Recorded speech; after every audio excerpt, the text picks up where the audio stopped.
Amis, bonjour.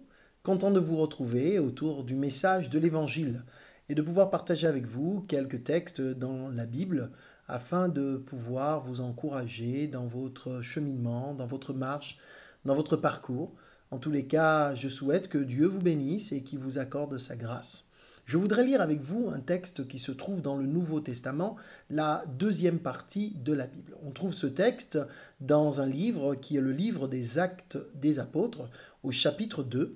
Je voudrais lire ici quelques versets très simplement et ensuite expliquer la teneur de ce qui est écrit dans ce livre. Nous sommes au cœur d'une fête juive, la fête de la Pentecôte, et c'est à l'occasion de cette fête de la Pentecôte que l'un des apôtres, l'apôtre Pierre en l'occurrence, va prendre la parole et s'adresser à la population qui était là au-devant de lui, leur expliquant les réalités qui étaient celles de la personne de Jésus-Christ, son message, son œuvre, le salut qu'il est venu accorder aux hommes. Et je voudrais lire avec vous la suite, ce qui se passe à la suite du discours de l'apôtre Paul, et je voudrais le lire simplement dans quelques versets ici.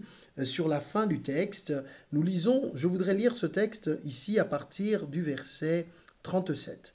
Actes des Apôtres, chapitre 2, verset 37, il est écrit ceci.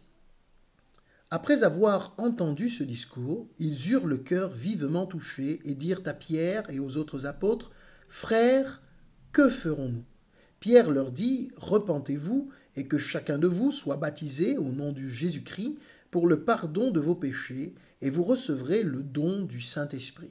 Car la promesse est pour vous, pour vos enfants, et pour tous ceux qui sont au loin, en aussi grand nombre que le Seigneur notre Dieu les appellera. » Et par beaucoup d'autres paroles, il rendait témoignage et les encourageait en disant « Sauvez-vous de cette génération pervertie. » Ceux qui acceptèrent sa parole furent baptisés, et ce jour-là, le nombre des disciples augmenta d'environ 3000 personnes. Ils persévéraient dans l'enseignement des apôtres, dans la communion fraternelle, dans la fraction du pain et dans les prières. Alléluia. Voici un texte qui relate les débuts, je dirais, non pas hésitants, mais pleinement assumés de l'Église primitive. Nous sommes au tout départ de l'Église.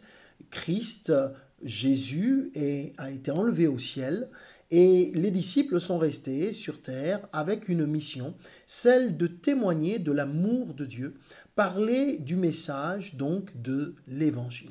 Et donc les apôtres vont s'exercer à cela, ils vont recevoir le Saint-Esprit dans ce livre des Actes des Apôtres au chapitre 2. Puis, comme je l'ai dit tout à l'heure, Pierre se met à parler avec beaucoup de hardiesse, avec beaucoup de conviction, avec beaucoup de force, mais aussi beaucoup d'amour du message de l'Évangile. Rappelons-nous que lui-même a été touché quelque temps avant, que lui-même a été saisi par la grâce divine, et aujourd'hui, le voici qui parle de cet amour. Il ne parle pas de ce qu'il n'a pas connu, il parle de ce qu'il a vécu, il parle de ce qu'il a expérimenté, et ça a d'autant plus de poids que ça a été une expérience qu'il a vécue personnellement. Il est parmi les témoins oculaires de la personne de Jésus-Christ. L'apôtre Pierre donc s'adresse à ces populations qui sont venues d'un petit peu partout puisque c'était une fête.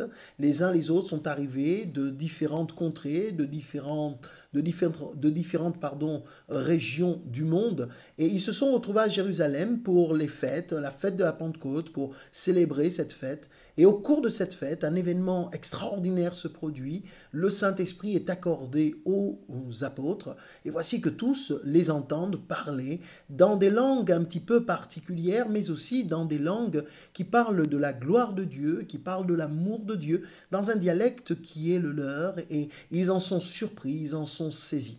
C'est du reste ce qui s'est passé il y a quelques années dans une église quand, eh bien, au cours d'un culte, au cours d'une réunion, une vieille dame qui se trouvait dans l'église s'est mise à parler dans une langue que plusieurs ne comprenaient pas, ne sachant pas ce qu'elle disait, mais ils ont écouté ce qu'elle exprimait très simplement, et à la suite de cela, il y a eu une forme d'interprétation qui a été donnée au sujet du discours qu'avait tenu cette dame, et dans cette parole qui a été, eh bien, témoigner, il y avait une interprétation qui était nette, précise, qui parlait de l'amour de Dieu, qui parlait de la grâce de Dieu, qui expliquait combien Dieu voulait sauver bien les hommes, les femmes, leur accorder sa grâce, son secours, son soutien.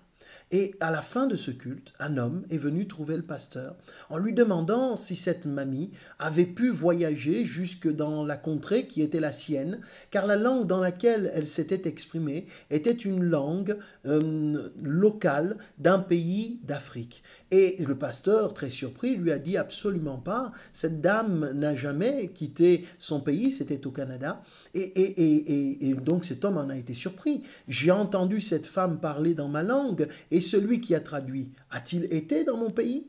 Et le pasteur lui a dit non, à ce que je sache, il n'a jamais été dans votre pays. Et cet homme a été bouleversé par l'amour de Dieu parce qu'il a réalisé que non seulement ce qui avait été dit était vrai, mais en plus de ça, tout cela avait été dit pour lui parce qu'il a été convaincu dans son cœur de l'amour de Dieu. Il a été saisi, touché par l'amour de Dieu, réalisant que Dieu avait fait en sorte, de façon miraculeuse, de façon incompréhensible au sens de l'intelligence humaine, Dieu avait fait en sorte qu'une vieille mamie dans cette église se mette à parler dans son dialecte par la puissance qui est celle de Dieu pour que cet homme soit touché et qu'il réalise que Dieu voulait véritablement lui parler. Vous comprenez, les voix de Dieu sont extraordinaires et elles ne correspondent pas à ce que nous pourrions imaginer. Nous avons voulu parfois l'enfermer dans une boîte, nous avons voulu parfois l'imaginer d'une certaine manière. Vous savez, notre imaginaire collectif est teinté de beaucoup d'images et de représentations d'un Dieu, tantôt barbu, un Dieu qui ressemblerait à ceci ou à cela, d'un Jésus qui serait fait d'une certaine manière ou d'une autre. Mais voyez-vous, tout cela, ce ne sont que les représentations de l'imaginaire et où parfois ça a été l'expression artistique de peintres célèbres qui ont voulu représenter quelque chose qui les avait parfois interpellés et qui, du moins à l'époque qui était la leur, avait beaucoup de sens et d'importance. Pourquoi est-ce que je vous dis tout cela? Parce que le discours de Pierre, quand il va s'adresser à tous ces hommes et femmes qui étaient là, il va y avoir ce que nous avons lu ensemble. Après avoir entendu ce discours, est-il écrit, ils eurent le cœur vivement touché. Et je trouve cette expression de la Bible particulièrement intéressante, tant elle met en évidence, met en évidence la réalité de ce qui se passe quand Dieu se révèle à un cœur. La réalité de ce qui se passe quand Dieu s'approche de nous. En réalité, son désir est bel et bien celui retranscrit dans ces quelques mots de l'Écriture. Le désir de Dieu, c'est que nous ayons le cœur vivement touché. Encore une fois, le cœur ici ne représente pas le muscle qui bat dans la poitrine de tout un chacun. Dans la Bible, le cœur représente l'âme. L'âme, c'est cette part de nous-mêmes qui nous fait prendre conscience de ce que nous sommes. C'est le siège du reste de nos émotions, de nos sentiments, de notre réflexion. C'est ainsi que la Bible présente l'âme. C'est la conscience que nous avons de nous-mêmes.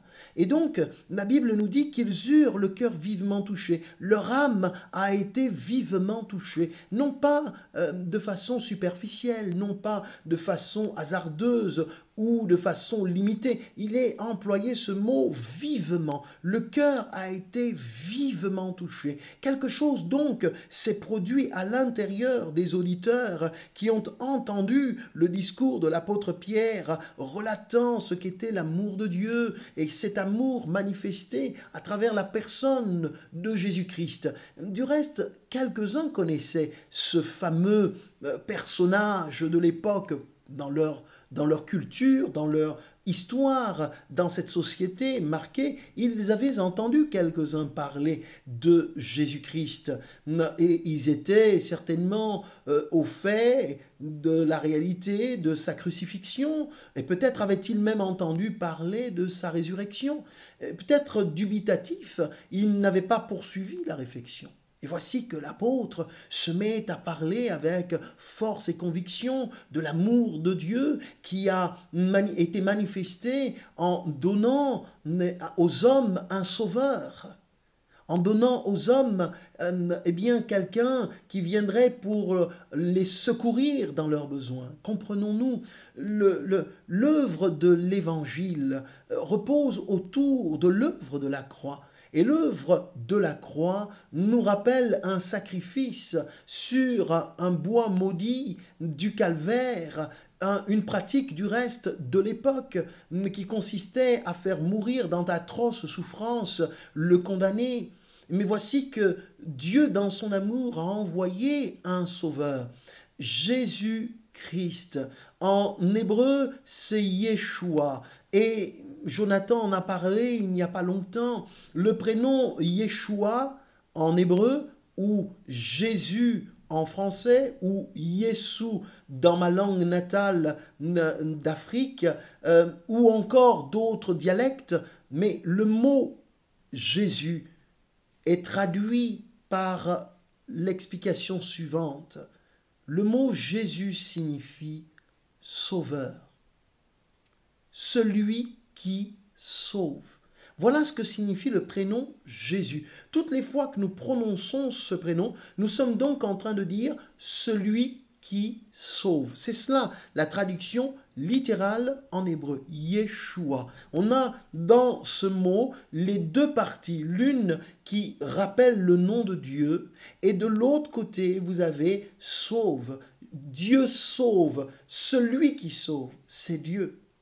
Et la deuxième partie de ce prénom, Jésus, Christ, Christ vient du mot grec Christos. C'est littéralement la traduction de Mashiach en hébreu, c'est-à-dire le oint, c'est-à-dire celui qui a été choisi. Dans l'Ancien Testament, quand on choisissait un homme, quand on choisissait une personne pour une fonction qui était souvent, la plupart du temps, un roi, un sacrificateur ou un prophète, eh bien, on venait oindre d'huile cette personne comme pour dire qu'il avait été choisi par Dieu. Et voici que Jésus-Christ signifie donc sauveur, choisi ou sauveur oint. Celui qui sauve et qui a été choisi. Et c'est cette personne donc qui a été envoyée vers les hommes. Pourquoi a-t-il été envoyé? Je l'ai dit, pour sauver les hommes et les femmes. Mais il est venu donc pour nous toucher. Ils eurent le cœur vivement touché. Il y a là quelque chose de littéralement humain, de profondément humain. La question d'être touché. Notre être et notre âme ont tendance à se verrouiller. Du reste, je le comprends, nous sommes tous faits pareil. Nous nous préservons, nous nous protégeons. Parfois, nous avons été déçus, nous avons été rejetés, nous avons vécu parfois des expériences douloureuses, des choses qui nous ont façonnés d'une certaine manière et qui nous amènent, je dirais, quelque part à nous préserver, à nous protéger, à faire attention, à être prudents parce que les relations parfois ont été compliquées et je le conçois et c'est normal. Mais voyez-vous, ce verrouillage de notre être finit aussi par nous verrouiller, malheureusement, vis-à-vis de notre Créateur. Nous finissons par nous verrouiller, par nous enfermer, par nous cadenasser notre âme, de telle sorte que nous ne laissons pas pénétrer la lumière de l'amour de Dieu. Chers amis, j'ai rencontré bien des personnes dans ma vie avec lesquelles j'ai pu partager, converser. Et souvent, le discours parfois a été difficile, l'échange a été parfois bien rude. Mais je comprenais que les personnes avaient vécu des tragédies, des difficultés, et que leur notion, leur idée de Dieu avait été quelque peu, je dirais, écornée et écorchée, et ils ne voulaient pas entendre parler de Dieu, et encore moins de son amour. Dans une des prédications que je vous ai proposées, certains ont dit « Mais si Dieu existe, pourquoi toutes ces choses arrivent-elles? Pourquoi ?» Et ces questions, je le conçois, sont tout à fait légitimes. Ne pas se les poser serait peut-être même contraire à notre bon sens et à nos valeurs. Mais je vous propose d'aller plus loin dans la réponse. Je vous propose de considérer le plus important, car le plus important, c'est vous. c'est vous et votre relation avec Dieu. Le plus important, c'est votre capacité à le laisser vous toucher. Pierre a tenu un discours, vous pouvez le lire, qui était assez simple, assez sobre. Il n'y avait pas ici de fioriture, pas de recherche d'extravagance. Il est resté assez simple dans sa façon de présenter le Sauveur choisi de Dieu, le Christ Jésus. La fin de son discours semble porter un fruit particulier. Ceux et celles qui l'ont entendu, les auditeurs de ce discours ont eu le cœur qui a été touché. Intérieurement, quelque chose s'est produit en eux. Il semblerait que pendant qu'il tenait ce discours, pendant qu'il s'adressait à eux, eh bien quelque chose était en train d'être remué dans le fort intérieur de ces personnes.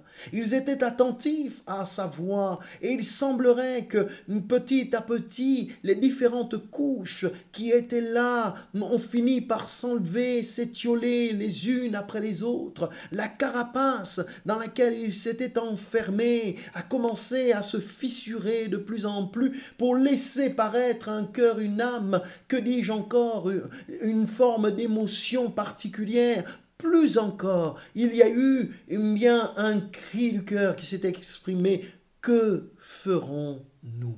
Voilà la question qu'il pose à l'apôtre Pierre et aux autres apôtres. Leur cœur, leur âme a été vivement touché. Dépassant le contexte de leur culture, dépassant le contexte de leur éducation, dépassant le contexte même de leur propre religion, de leurs croyances, de leurs espérances. Ils vont vivre là un moment intense, un moment d'une force extraordinaire. Il y a quelque chose qui se passe au-delà des hommes. Il y a un contact qui est noué, un contact qui est manifesté entre eux et leur Créateur. Quelque chose est en train de se passer dans ces moments-là et l'expression de ce quelque chose qui s'est passé ressort par ces paroles. Hommes, frères, que ferons-nous? Que ferons-nous? Pourquoi cette question? Pour quelle raison la question qui est posée tourne autour du faire? Nous avons été donc saisis, touchés par ce que vous avez exprimé. Nous avons été saisis par cette notion et cette vérité qui nous parle d'un sauveur qui a été choisi et qui a été envoyé vers les hommes dans le but ultime de les sauver. Alors, que ferons-nous? Que ferons-nous de cela? Voyez-vous, chers amis, j'aime ce message de l'Évangile plein de force et de vérité, mais à la fois plein de simplicité et plein d'amour, qui nous interpelle et qui nous parle et qui renvoie chacun et chacune à ses propres remparts, à ses propres résistances, à ses propres couches et carapaces que nous avons bien souvent pris l'habitude d'avoir. Je l'ai dit encore une fois, ce qui est tout à fait légitime parce que la vie est faite ainsi et chacun de nous doit arriver à survivre et à avancer au milieu d'une société et d'un monde parfois particulièrement difficile et dans lequel il n'est pas aisé d'avancer et d'évoluer. Mais voyez-vous, ce que Dieu veut, c'est toucher notre âme. Ce qu'il veut, c'est donc un contact. Le toucher renvoie à cette réalité-là, c'est un contact. C'est un moment, je dirais, privilégié, un moment d'intimité, un moment de communion, un moment de rencontre, un moment que seul lui est capable de provoquer et que seul vous pouvez autoriser. Oui, parce que Dieu ne force personne, il n'oblige personne, mais il nous invite à une rencontre, il nous invite, à nous approcher de lui. Leur cœur vivement touché les pousse à poser cette question. Nous sommes là, que ferons-nous? Oui, Dieu a envoyé un sauveur et à bien d'un titre, nous avons besoin d'être sauvés. Nous avons besoin donc que quelqu'un vienne à notre secours. C'est la notion d'un sauveur. Je me rappelle plus jeune avoir voulu faire des études de médecine et j'aimais beaucoup écouter les reportages qui rapportaient les actions de ceux qu'on appelait les médecins sans frontières. Les médecins sans frontières sont des professionnels du domaine médical qui avaient la possibilité d'aller au-delà des barrières, des frontières et même des guerres pour pouvoir atteindre des populations qui étaient démunies, touchées, souffrant des conséquences de la guerre. Et ils avaient cette possibilité de les atteindre, de leur procurer des traitements, des médicaments pour les aider à s'en sortir. Et j'aimais beaucoup cette notion-là. Quand je suis devenu chrétien, j'ai pensé à cette notion d'un sauveur sans frontières. Jésus est le sauveur de l'humanité. Et peu importe les frontières qui séparent les hommes, peu importe les conditions qui peuvent être là, peu importe les barrières qui s'érigent les unes après les autres. Nous parlons récemment de racisme, nous parlons ici de beaucoup de choses, de toutes les sortes de rejets qui existent.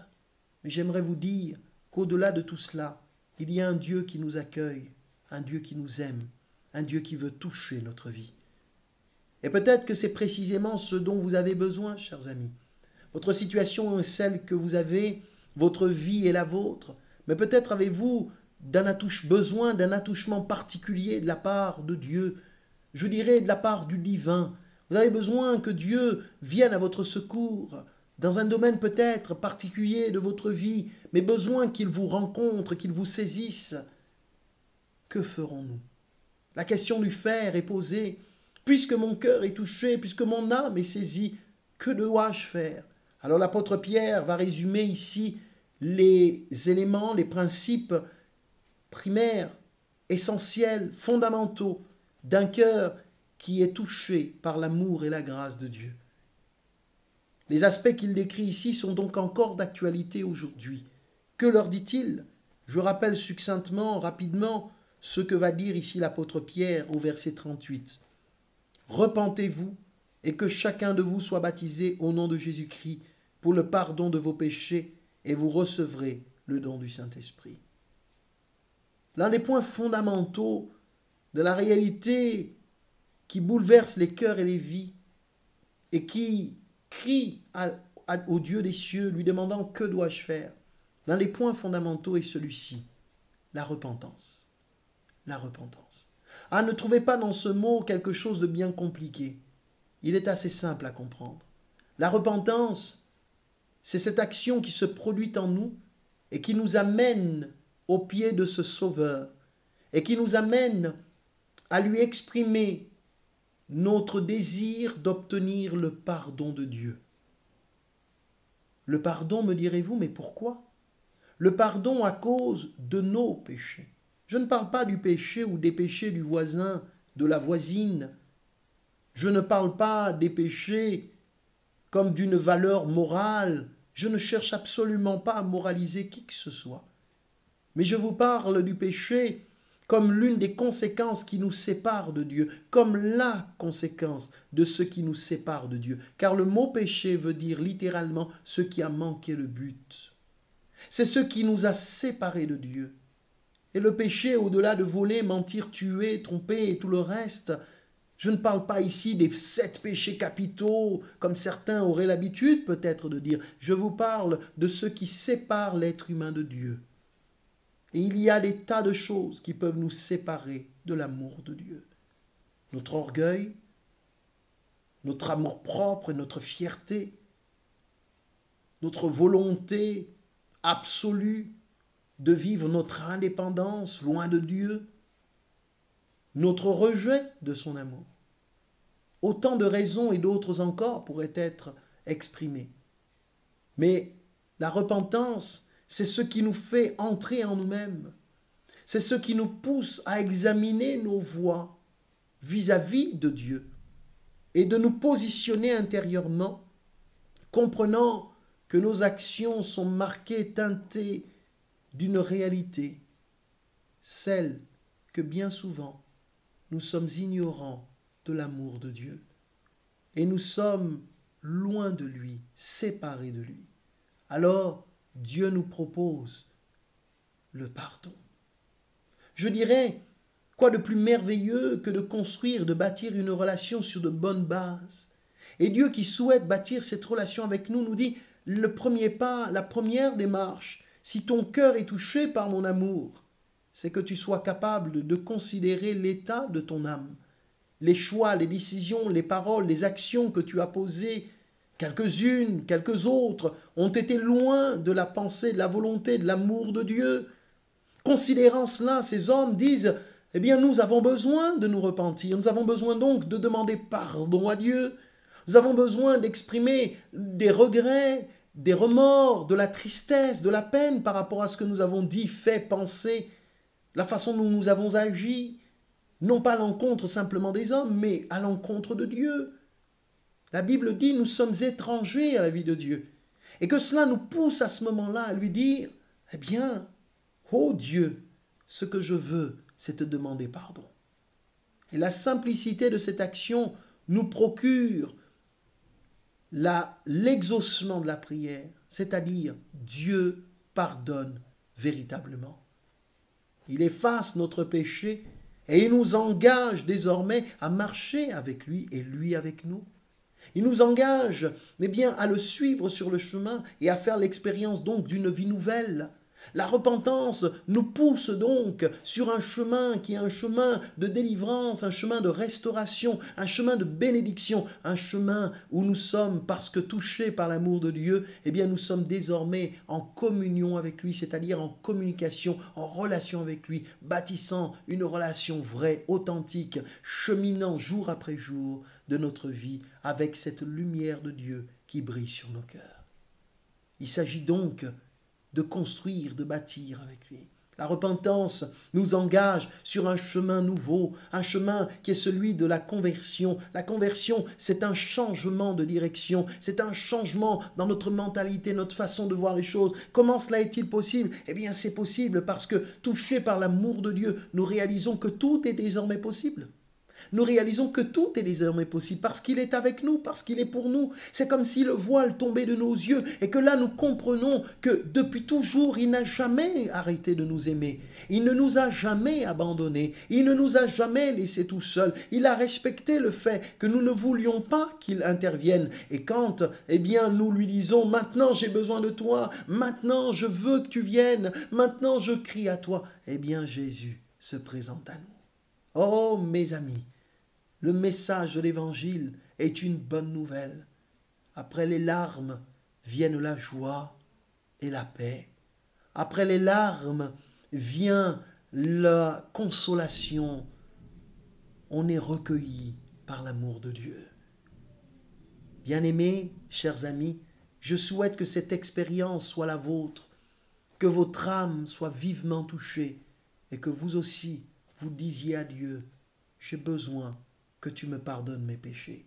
La suite de l'Écriture nous parle du baptême d'eau comme d'un engagement qu'ils prendront en toute conscience, décidant de marcher avec Dieu. Mais cela, c'est une autre étape. L'étape primordiale, à mon sens nécessaire, c'est celle d'un cœur qui change de direction, qui se tourne désormais vers le Sauveur en lui disant « Oui, moi je suis en train de me noyer, j'ai besoin de quelqu'un qui me sauve. » Mes amis, si ce soir, à l'écoute de cette parole, vous avez besoin que quelqu'un vous sauve, eh bien j'aimerais vous présenter Jésus-Christ comme étant le Sauveur choisi de Dieu pour votre salut.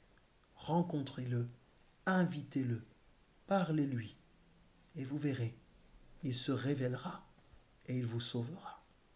Merci Seigneur de poser ta main sur les amis qui entendent en ce moment ta parole. Révèle-toi à eux. Viens les secourir dans les domaines qui sont les leurs. Viens les prendre par la main alors qu'ils ont besoin de te présenter leur vie, de se repentir devant toi. Révèle-toi, Seigneur, comme tu le fis pour ces 3000 qui se sont convertis et qui se sont tournés vers toi, au nom de Jésus. Amen.